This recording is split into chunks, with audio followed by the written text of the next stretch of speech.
안녕하세요. 함께하는 각자도생 전주프 인사드립니다.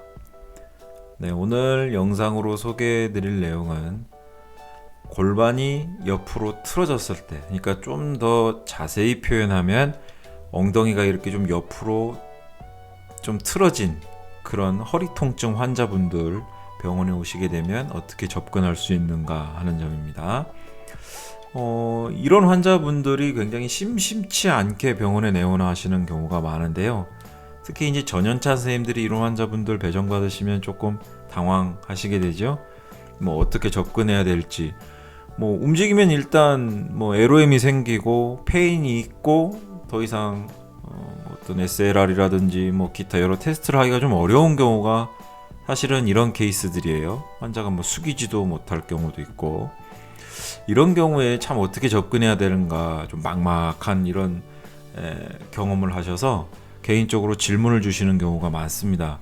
그래서 이번에는 이제 그런 경우를 대비해서 어떻게 접근할 수 있는가, 이 영상을 보시면 좀 감을 잡으실 수가 있을 겁니다. 먼저 이 점을 좀 이해하기 위해서는요, 우리 펠빅의 포스클로저와 폼클로저라는 기본 개념을 좀 이해하실 필요가 있습니다. 사실 골반과 관련된 공부를 해보신 선생님이라면 이 폼클로저와 포스클로저에 대한 개념 아마 다 알고 계실 거라 생각됩니다. 기본적인 내용이죠. 그런데 이 기본적인 내용만 가지고도 우리가 얼마든지 응용할 수 있다, 적용할 수 있다라는 점입니다. 사실 폼클로저에 해당하는 이제 개념이라고 보면 이제 형태학적으로 이제 원래 우리 뼈 구조상 잡혀 있는 그런 결합 형태로 인해서 안정성을 이제 확보하는 시스템이라고 볼 수 있는데요. 그 뼈의 이제 그 모양이나 어떤 형태에 맞게 나타나는 움직임이 있죠. 양쪽 일리움 사이에서의 세이크럼의 움직임. 그래서 이제 좌측에 보시면 이제 카운터 노테이션에 대한 개념, 또 우측에 보시면 노테이션에 대한 개념, 이렇게 이제 양쪽에 이제 사진을 올려놓았습니다. 이런 부분들이 이제 원활하게 이제 정상 범위 내에서 일리움과의 상관관계에 따라서 움직임이 일어나면서 정상 범위 내에서 일어난다면 그것은 무조건 이제 정상이라고 말할 수가 있겠지만, 이제 이 정상 범위를 벗어나 버리는 경우가 이제 생기기도 합니다. 그럼 폼클로저가 무너지게 되면 자연스럽게 이제 포스클로저의 형태 역시도 문제가 생기게 되겠죠.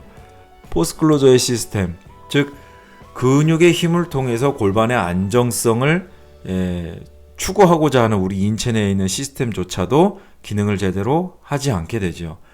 폼클로저라고 하면 우리가 외부의 어떤 그 근육의 슬링 형태로 되어 있는 근육의 연결만 생각할 것이 아니라 우리 안에 있는 그 코어 유닛들, 그러한 근육들과도 다 연결이 되어 있죠. 펠빅 플로어 머슬도 골반의 안정성과 포스클로저에 기여를 하고 있고요.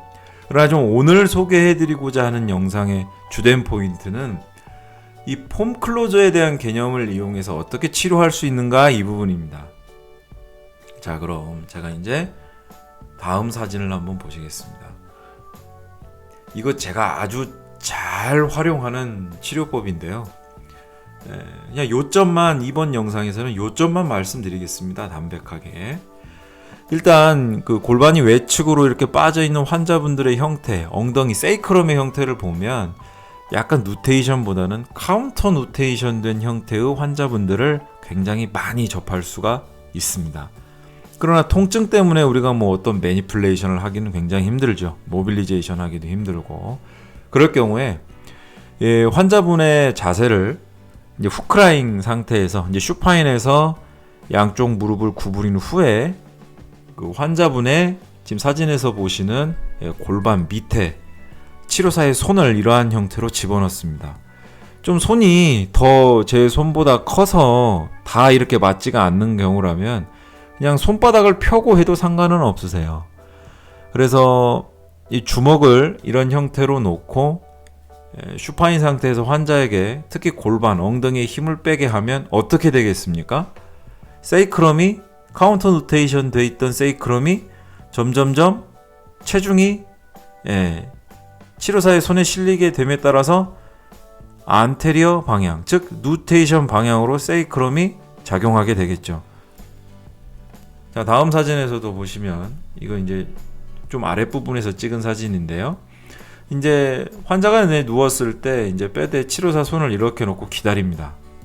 기다리면 처음에는 손이 굉장히 딱딱해요. 카운터 노테이티드 돼 있는 환자분들 같은 경우 특히 리가먼트 텐션과 같이 이제 긴장도가 높은 상태, 골반 자체의 긴장도가 높은 상태에서 문제가 생겨서 오시기 때문에 주먹을 대고 처음에 환자의 그 골반 그 무게가 실리게 되면 손이 굉장히 딱딱한 느낌 때문에 아픕니다. 치료사 손이. 그런데 한 1분 내지 2분, 좀 길면 3분 정도 있으면 이제 환자가 서서히 이제 긴장을 조금씩 빼게 되면서요. 내 주먹이 환자의 골반 안으로 이렇게 쏙 들어가는 그런 느낌을 느낄 수가 있어요. 이것이 마치 흡사, 좀 얼음이 녹는 듯한 그런 느낌과도 유사한데요. 이런 느낌이 날 때, 이런 어떤 좀 부드럽고 내 손이 골반 안으로 들어가는 그런 느낌이 느껴질 때 환자 표정을 딱 보십시오. 그러면 환자의 표정이 좀 온화한 표정으로 바뀔 겁니다. 즉 다시 말하면 처음에 주먹을 대고 있을 때는 환자가 굉장히 좀 힘들어해요. 통증 때문에. 그러나 좀 안심을 시키면서 서서히 기다리게 하면서 이완을 유도를 하면 환자가 서서히 안정이 됩니다. 통증으로부터 안정이 되고 좀 평온한 상태를 유지해요. 자, 이러한 상태로 더 이상 반응이 없어요. 더 이상 내 손이 더 이상 골반 안으로 들어가는 느낌이 이제 멈춥니다. 녹는 듯한 그런 느낌이 멈추는 시점. 자, 그 시점이 오면 환자의 엉덩이를 쭉 하늘 위로 쭉 천정 방향으로 쭉 들게 해요. 처음에는 엉덩이 근육에 힘이 들어가지 않기 때문에 환자가 굉장히 힘들어합니다. 그런데 한 대여섯 번 정도 허리를 쭉 들었다 내리고 이걸 한 대여섯 번 정도 반복하고 나서 다시 이제 침대에서 일어나 보게 하면 옆으로 빠졌던 골반이 굉장히 그 정중선 안으로 잡히는 그런 현상을 목격하실 수 있습니다. 그러나 골반이 안으로 좀 들어와서 정중선 안에 포지션이 됐다 뿐이지 아직 포스 클로저에 대한 처치는 이루어지지 않았기 때문에 여전히 통증은 어느 정도 존재합니다. 그러면 이제 어떻게 활용할 수가 있냐면 보통 이제 포스 클로저가 이제 이런 식으로 작용이 되죠. 반대쪽에 글루테우스 맥시무스 머슬과 또 반대쪽에 광배근, 이것이 하나의 슬링 형태로 이어져서 이것이 뭐 오른쪽 슬링, 왼쪽 슬링 이렇게 해서 X자로 꽉 근육이 수축을 하게 되면 이제 양쪽 일리움을 동시에 잡아주는 그런 포스 클로저의 근육 시스템 이렇게 작용하게 되는데, 이제 문제가 생긴 쪽에 엉덩이 근육을 만져보면 굉장히 흐물흐물해져요. 그러면 이제 영상에 보시는 것처럼 저런 삼각형 형태로 엘라스틱 그 테이핑 테이프를 이용해서 꽉 조여줍니다. 인위적으로 포스 클로저의 어떤 힘을 조금 일으켜 주는 것이죠. 그렇게 하고 걷게 하면 통증이 많이 줄은 상태로 환자가 걸을 수가 있어요. 자, 지금 이거 굉장히 중요합니다, 여러분. 지금 제가 굉장히 빨리 말씀드렸죠. 자, 다시 한번 정리해 보겠습니다. 아마 이 영상을 보시는 좀 이런 통증의 환자분들이 왔을 때 어떻게 접근해야 할지 모르는, 혹은 좀 연차가 있는 선생님들은 와, 이걸 유튜브로 공개하다니 라는 생각이 분명히 드실 거예요. 저 진짜 작정하고 이 영상은 작정하고 만들었습니다. 자, 골반이 외측으로 빠졌을 때, 엉덩이가 외측으로 빠졌을 때 처음에 환자가 슈파인으로 눕는 게 좀 어려울 수 있지만 괜찮습니다. 너무 통증이 극심하다면 이 방법조차도 당연히 사용할 수가 없겠죠. 아마 이보다 또 이걸 사용할 수 없는 통증의 환자라면 아마 도수치료 좀 힘들 수도 있어요. 먼저 좀 약을 좀 써야 될 수도 있고요. 이거를 사용할 수 있는 레퍼드 페인이나 라디에이팅 페인이 없는 단순히 엉덩이가 외측으로 빠진 백페인의 환자인 경우 적용해 볼 수 있다는 점 다시 한번 말씀드립니다. 자, 그래서 후크라잉 상태에서 환자 골반 밑에 세이크럼, 정확히 세이크럼 밑에 네, 손을 이런 식으로 넣습니다. 좀 손이 크다면 손바닥 형태로 놓으셔도 괜찮아요. 자, 이렇게 쭉 이완을 기다립니다. 한 3분 내지 한 4분 최대 하면 한 2분에서 4분이라고 생각하시면 돼요. 네, 서서히 긴장이 빠지면서 내 손이 환자의 골반 안으로 쭉 들어가는 느낌이 납니다. 세이크럼이 안으로 들어가는 거죠. 누테이션 방향으로. 자, 그렇게 하면 환자의 통증이 줄어들면서 환자가 불안한 상태에서 평온한 표정을 관찰하실 수가 있습니다.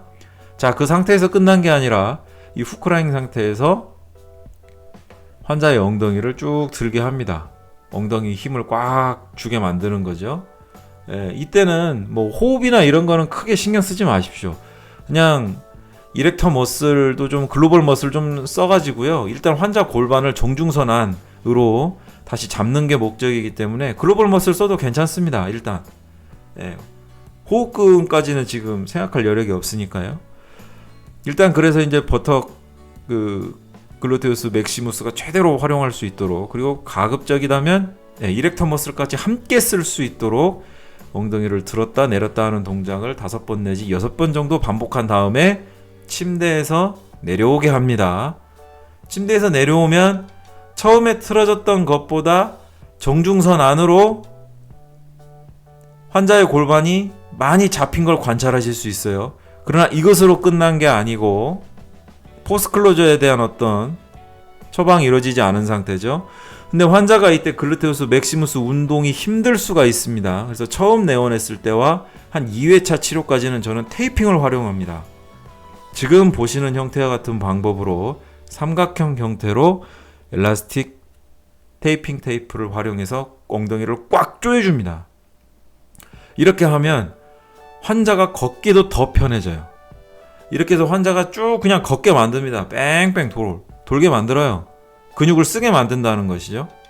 그렇게 하고 한 1회 내지 2회 정도 하고 나면 3회차 때부터는 운동이 가능합니다. 그때는 이런 방법은 굳이 사용하지 않아도 돼요. 엑서사이즈로 환자 골반 상태를 잡아줄 수 있고, 이때는 글로벌 머슬에 대한 부분만이 아니라 이제 호흡 패턴도 살펴봐야 될 것이고요. 펠빅 플로어 머슬에 대한 부분도 살펴봐야 될 겁니다. 오늘 정말 중요한 내용 알려드렸습니다.